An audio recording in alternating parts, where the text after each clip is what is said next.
John Riel Casimero umkyat na sa rank number 4 ng WBO. Angas ng Pinas target ang ring belt.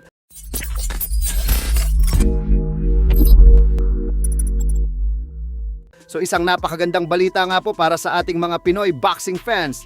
Ito po ay dahil matapos ng napaka-impresibong panalo ng angas ng Pinas, John Riel Casimero kontra sa Mexican former 2 division champion Luis Nery via ika-4 na round knockout, ay bigla itong umakyat sa rankings matapos ilagay ng World Boxing Organization o WBO sa kanilang world rankings bilang number 4 na super bantamweight contender para sa WBO World Title Belt na pinangahawakan ng Japanese monster Naoya Inoue.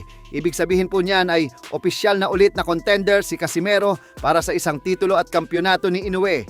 Agad po itong nagbanta kay Inoue at maging sa lahat ng malalaking pangalan ng division.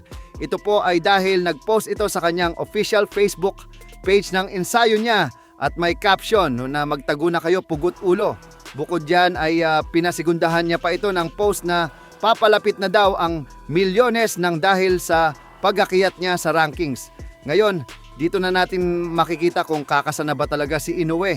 Tandaan po natin na sa susunod na taon pa gaganapin ang mega showdown ni Inoue at Jesse Bam Rodriguez, at ibig sabihin po niyan ay kailangan niyang manatiling kampyon upang may mga titulo silang paglalabanan sa mega showdown nila ni Rodriguez. At dahil nauna nang sinabi ng kampo ni Inoue na magsasagawa daw muna sila ng isang activity fight bago matapos ang taon na ito, at bago tumungo kay Rodriguez ay pwede niya nang piliin si Casimero bilang kanyang kalaban, o kung tawagin na niyang tune-up fight, mismong si Casimero na din ang nagpresenta na handa daw siyang magsilbing tune-up fight para kay Inoue bago ito lumaban kay Rodriguez. Samantala, sinabi po ni Casimero na kay Inoue na daw lahat ng belt, yung WBC, WBO, IBF at WBA. Tapos sa kanya na lang daw yung Ring Magazine belt.